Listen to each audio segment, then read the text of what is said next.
So now let's get started with the interview. So Sure. can you tell me what are all the daily activities that you do in the Terraform especially? Okay.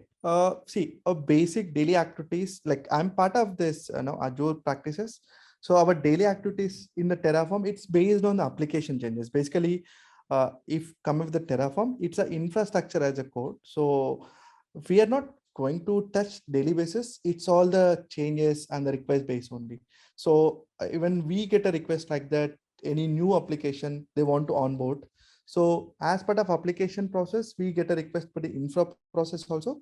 So what they want to deploy, like what are the resources they're expecting to project. So then based on that, we have to work on the Terraform to create a models and the resources to provision with respect to the cloud. This we used to do on the base request. In the daily basis, any manual changes should be happen, or else application team facing some issues, or they're expecting to do some changes in the infra side. So those type of requests we'll do daily. That is all most daily based activity as a Terraform administrator or worker on developer. Okay, so I can see that like you worked in a combination of Azure and Terraform, right? So Correct. can you tell me like what are all the services that you've came across when you work on Terraform with like Azure? Okay, so I work more than like 50 to 60 services. So I'm part of the orchestration team. So this services is not restricted like that. See, because that infra is going to be provisioned based on the requirement. So even let me take an example. 1 month back, when I worked like this, so all of a sudden that that application team like approaches, they said, okay, hey, we already only one function app. Why can't you come up with the three function apps and Cosmos DB, SQL, SNS, or Event Hub, Event Grid? Like this, they come up. So we cannot, I cannot say solely I worked on only these services. I can work extensively, but I work more than 50 to 60 services. The general services, like we can consider, like it's to start from resource group, VPCs, and the subnet, virtual machines, storage account, function app, web app store, and event hub, event groups, like and namespaces, and Cosmos DB, SQL servers, recovery vault. So these are the general and key vault, app config. So these are the general services I can use more frequently. Oh, that is a very huge number actually, Yeah, services with yeah, Terraform. yeah. So, and also, have you came across anywhere provisioners? Like, anywhere Ah, you came across provisioners? And like, can you tell me one of the scenario where you came across? okay. So we have a scenario, we have a requirement like this, even currently in the progress. So the team uh, come up with like, okay, we need a virtual machines should be installed with the Hashika Vault. It should be by default enabled. Okay. So they're Okay. expecting Hashika Vault enabled virtual machines. So by the time with these proveners will come into the picture. So we have a different types of proveners. Mainly we use like file, Mhm. remote, remote exec. These two proveners are basically used, and another type provision is local exec. Okay. So let me explain why we use this file provisioner. First of all, we have already written some custom shell script that we want to copy into a remote server. Once a virtual machine is created, we want to copy. Then our remote exec will execute that one. So Yeah. Okay. that's the way we use the provisioners. Okay. So you basically mean to say that like you have some script, so Huh, which does installation of Archicad Vault. So by yeah. using file provisioner, you're copying it and then you're executing with Okay. remote execute. So okay, just like the provisioners are main mode of the provisioners is to customize your base image, base VM, which is provided by any cloud provider. Okay. Uh-huh. So And this we can also, can you tell also, me? Sorry, sorry, sorry. go ahead. Go ahead. Yeah. Actually, there is one more option we can come up with this, Azure practices. There is a Azure extensions, one of the resources. So if some people doesn't know about this provisioners, okay, when you come up, some people doesn't know about, provisioners, how to deal and all. So there is a one more option which is provided by Azure, that is Azure extensions. In Azure extension, we can that one type of resource, you can call that one, you can simply pass your shell script. So our PowerShell script, after provisioning your virtual machine, So it is automatically run the script and it will make your, custom server. Okay, so basically you can give it in Azure extension so that it will be, as soon Ah, as the machine is created, it will be executed is what correct, you mean to correct. say. Okay, that's In the cool. both cases, Uh-huh. in the provisioner cases, if you come to the extension, virtual machine should be created before performing these actions. Yeah, that's correct. Can you tell me what are basically plugins, what are providers in Terraform? Okay, so when you take the Terraform, Terraform is a third-party tool which it can be, interact with any type of cloud to provision the infra. Like Mm-hmm. say, not like AWS, we can go with the cloud formation. It's Azure ARM templates. Not like the depend of the cloud. By using Terraform in providers, we just informing to the Terraform what type of cloud we are dealing with. So in a basic way, if you call it the provider will let you know what type of cloud we are hitting to create our infra. So the plugins, all the dependencies, see, basically when you install a Terraform, it will just install the plain Terraform. It will not download what type of, it's not independent of the providers. So once you mention the provider, when you install the Terraform, based on the provider, the plugin will download the ability to build or connect to that specific cloud provider to perform actions. So the plugins have the capability like that. Okay, so now let's say, for example, when like you have Terraform code. So obviously, in every organization they will store their Terraform code in a GitHub or any SCM, GitHub, Bitbucket, or it can be anything. Yeah. So you guys will gonna take that code manually, run it from your machine, or like some kind of automation is there to No, help it? we say basically the best practice is keeping into the GitHub, but we practice like we are keeping that, application respect to repo only, we're keeping that application code as well. Mm-hmm. So we have a pipelines like that. One pipeline which is related to the application build. One is one pipeline which is related to infra. So basically, you guys are deploying your Terraform code via some CICD pipeline. Yeah, we are using like Azure DevOps as well as Mhm. GitLab. So where we return our YAML file, which is going to be deploy our infra whenever it triggered. Okay. So and also, when you work in a collaborative manner, let's say, for example, when you say when you have pipelines, GitHub, so it will be a collaborative effort, right? So you will be there, and also, like, let's say your colleagues will be there. So Correct. when they many people contribute to the same Terraform code, so don't you think, like, let's say, for example, he has created and we applied Terraform apply, and also, like, you are also part of that. So let's say, for example, you are working on a function app, he implemented something, he applied a Terraform apply, and you are implementing something. And now, so when you do apply it, so don't you think like it'll gonna clash between you and him? Uh, So what no, happens if? that will not going to happen. So Mhm. basically, it's not like it's a see, infra is there. It should, some application should be running. It is going to impact on the actual live application. So that is not the best practice to be applied. So whatever we do the changes, so we are not directly going to apply it. We just merge to our respective branch. So Mhm. like we come up with on a stable branch. So what are the changes we done across our team members? We're going to merge the code. If that code we thought that becomes stable, that's okay. Then only we come up with, we cross verify with the application team, because even that is having dependency of the application, right? We are not directly going to be provision. We'll cross verify the application team. If all good, then only we provision. Okay, so let's say, for example, that is fine. So you have a CI/CD pipeline to deploy your Terraform code. Let's say, for instance, you have some test account.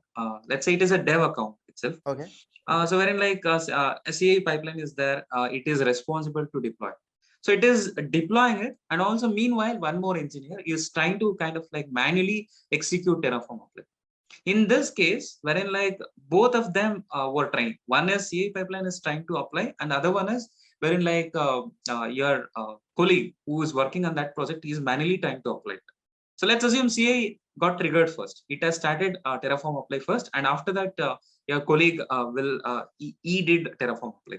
Okay, and also let's say, for example, when you do Terraform apply, it will take kind of 2-3 minutes. So then in Correct. this case, what happens?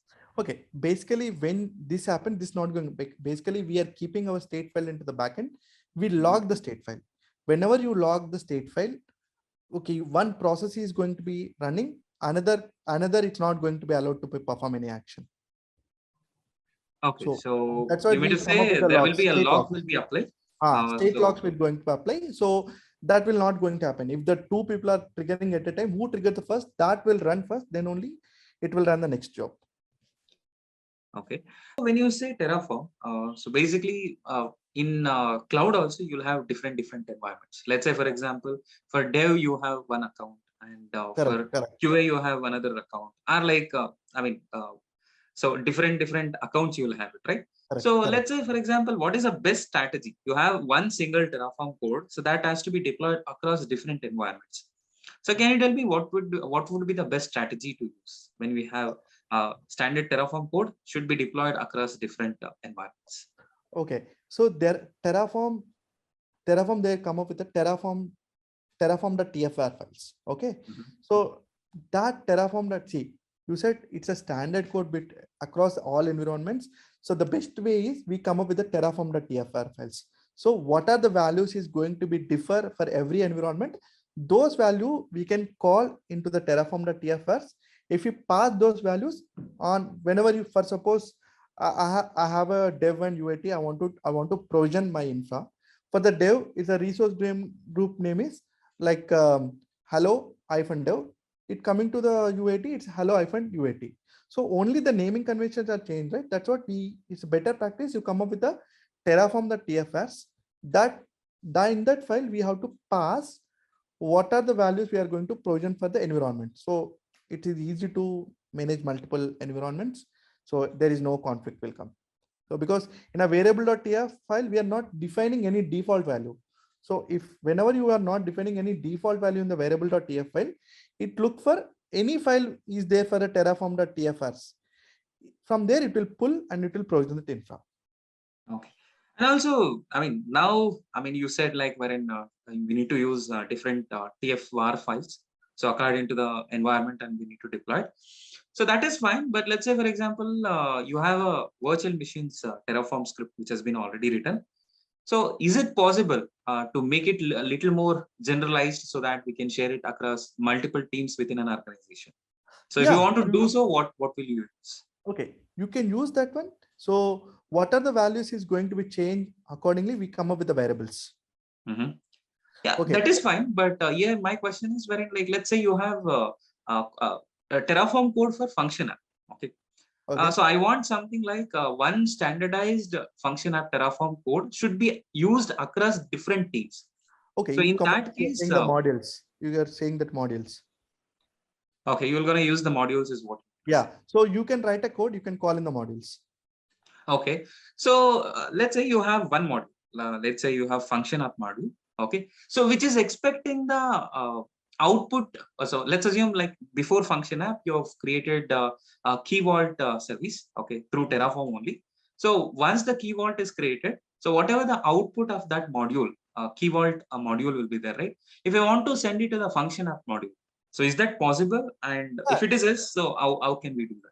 Okay, so basically when you provision any resource by using a Terraform, we come up with the attribute and references. So references are required to provision infra. Attributes will come output of the variables. So we can call that attributes to other functions, other resource creation. I mean, basically we you know that there is an output.tf. Mm-hmm. So in the output.tfl, we have to define what are the values we need we need to we need an other resource to be called. So we have to define in the output.tfl, those we can call here in the other resources. Basically how you can call is module that function app name dot what you define in the output file. For suppose I created a virtual machine. Mm-hmm. You want a IP. You require a IP should be used in the storage in some other location. For suppose in a storage account, I want this IP to be called in the network policy. So what you have to do is in resource of the virtual machine, you have to write out.tf like output that some X value, then the value should be uh, resource.azure.erm.ip. So what will happen is, it while provisioning, after provisioning, the IP value should be saved into the output.tfl that you can use in the any other function wherever you want. That is possible to Okay. do. So you mean to say like we need to define the output variables in Correct. the module, and Output.tfl. in other module wherein like you can refer that value by referring module dot name of the module and the output variable. Yes, that what is the, basically we have to give some name to, right? In the variable also Ah, we give some name to call it. Here also we can use the same name. okay. So, and also now let's say for example by using modules are like by normally like wherein like defining the resources itself. I've created, let's assume I've created a virtual machines. I've created a so wherein like different services, key vault. I've created function app. Many services I've created. So now my requirement is, so you have created through Terraform. So that is well and fine, which is working fine. Now the requirement has been slightly changed, wherein I want to delete that key vault, only key vault from the state file, as well as I want to delete it in kind of like in Azure also, wherein in both the places, in state file also I need to delete it, and also in the Azure account also I want to delete it. And I don't want to delete it manually. I want to delete it through Terraform. Is that possible? Okay, so you want to delete that one. What you have to do is, first, uh, see, you want to delete from the Terraform. What you have to do is, you want to run a command, few commands. Like first, you have to do Terraform state list. It will list all the resources which is provided by Terraform. It by referring the Terraform the state file.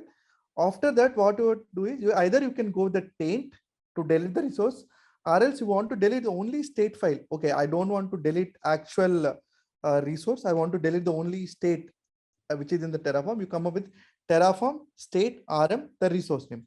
So what this command is going to do is, it delete the state from the Terraform state file, and is not going to impact on actual Azure resource. And you want to delete both here and there, you need to come up with the Terraform taint.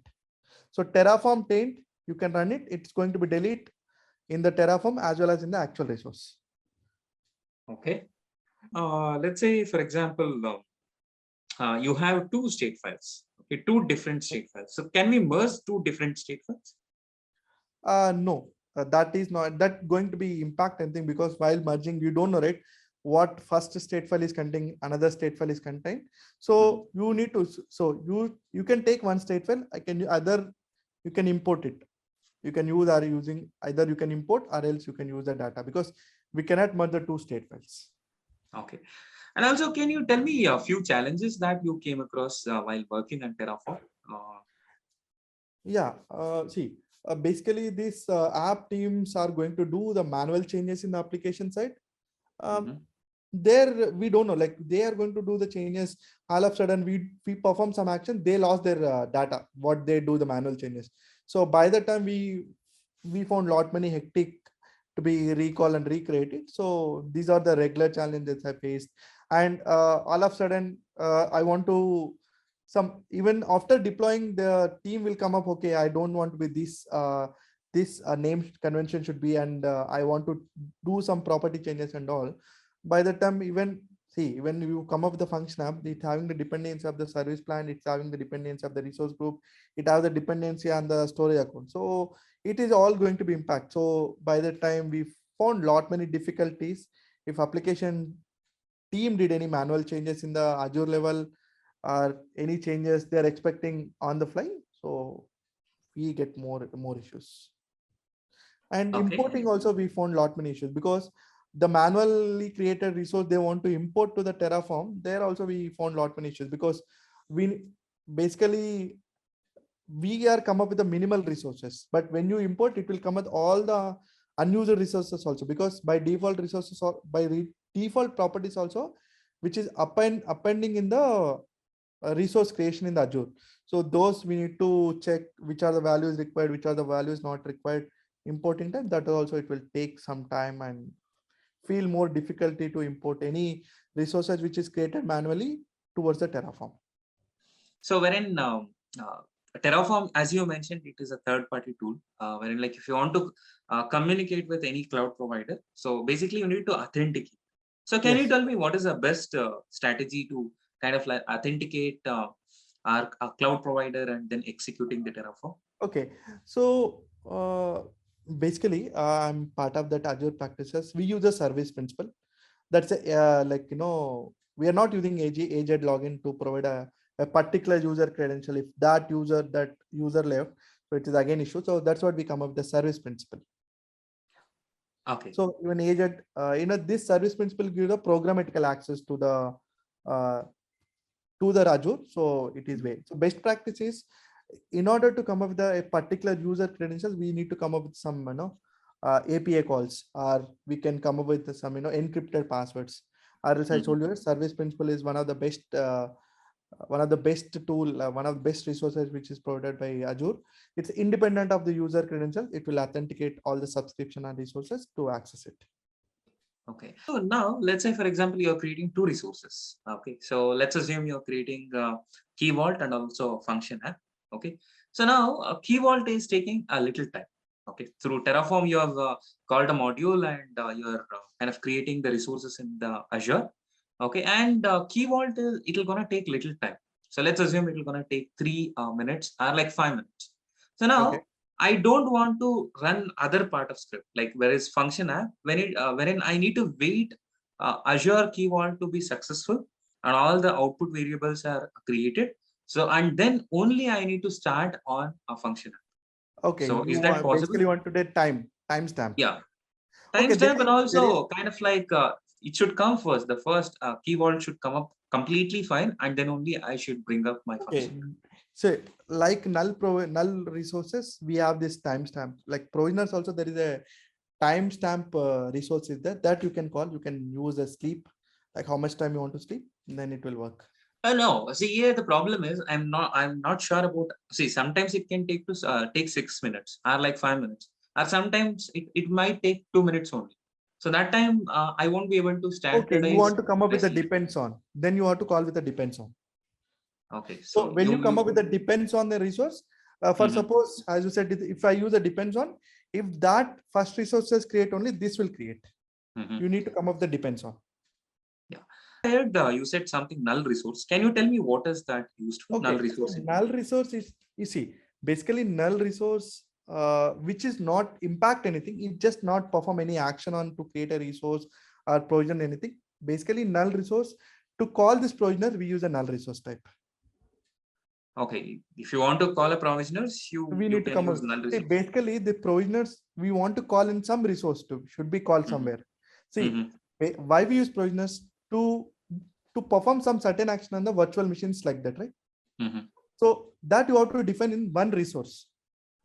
Yeah. So you cannot define in the virtual machines. So you want to call the null resources. You want to call some resource.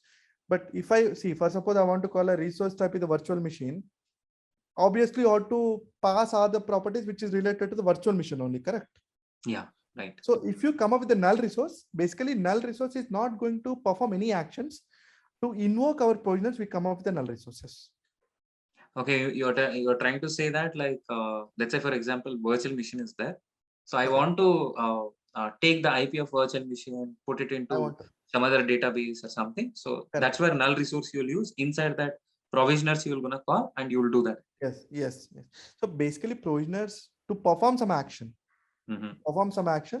We need to connect. Then we need to perform remote exec to perform in the remote in the server.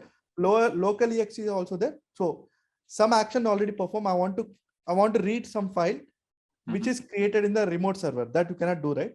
But we have to use a local exe. Okay. When you're working on a Terraform, so definitely statefile plays a very, very important role. Correct. Because whenever you do further apply or like whatever you do, statefile plays a very, very important role. Correct. So if at all, if you miss or like some because of some issues, you just deleted it. So then is there a way to recover it? And no. I mean, what happens that time? Like if you want to get the statefile back, is it possible?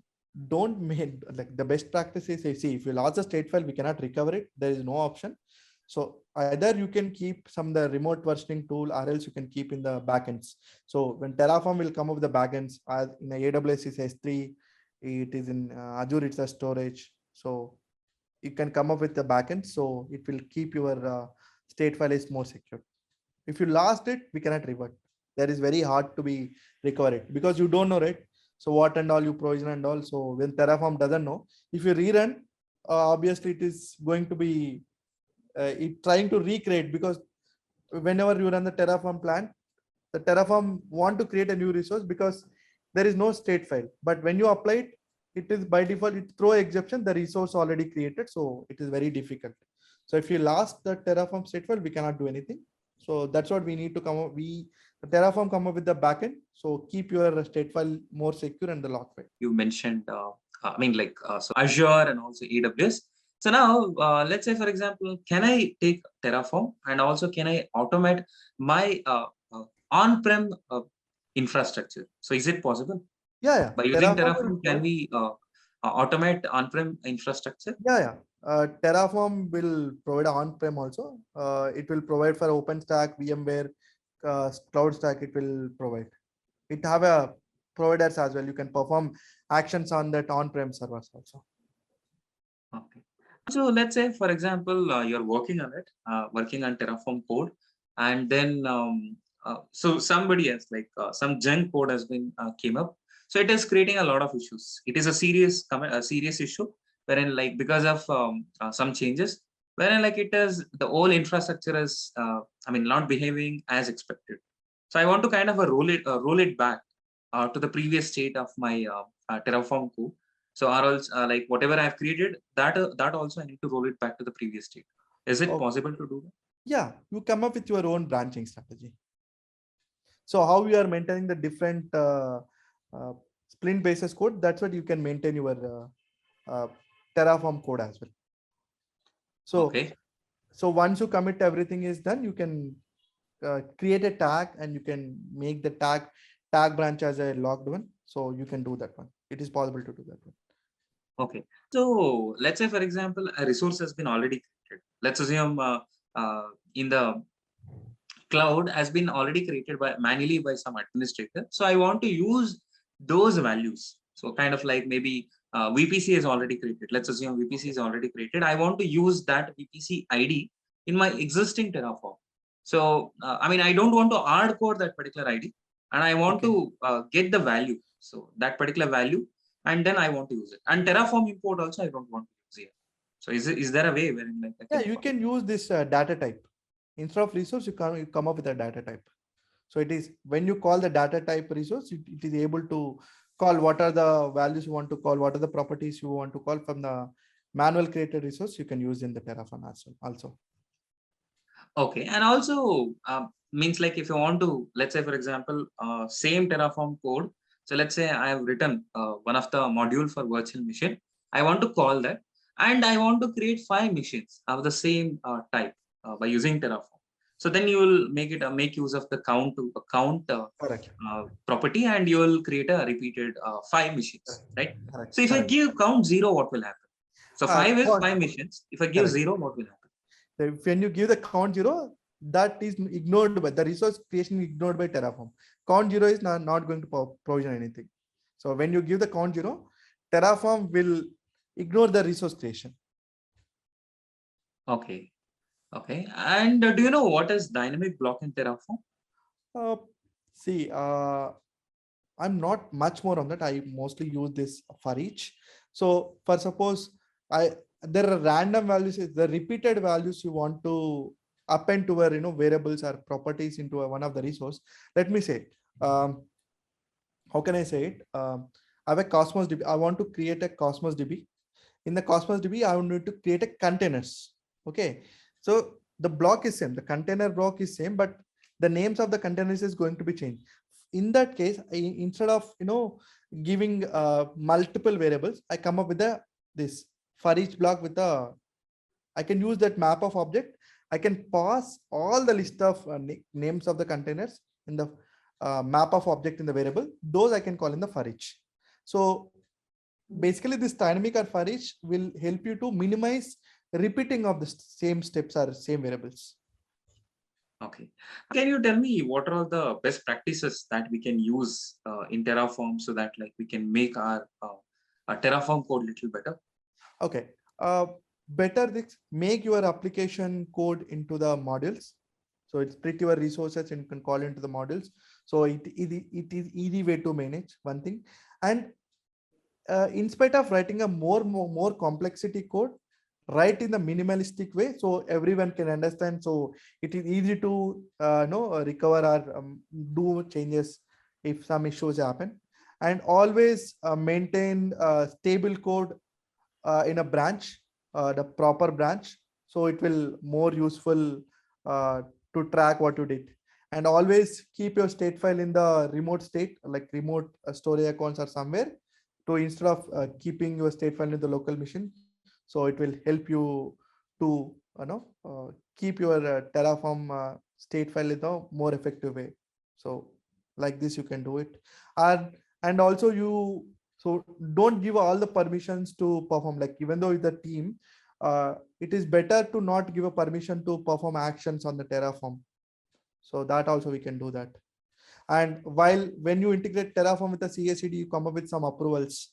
So it's a better, until unless approvals happen, it's not going to trigger the build. So that is also we can come up. It's a best practice to work on Terraform. Okay, and on which CICD you have used to deploy Terraform code? We use Azure DevOps and the GitLab both. Okay, and also what version, Terraform version that you've used? It's all like 1.13, like 1.13 some version. I forgot actually. Like 1+ version only we are using. Okay, cool.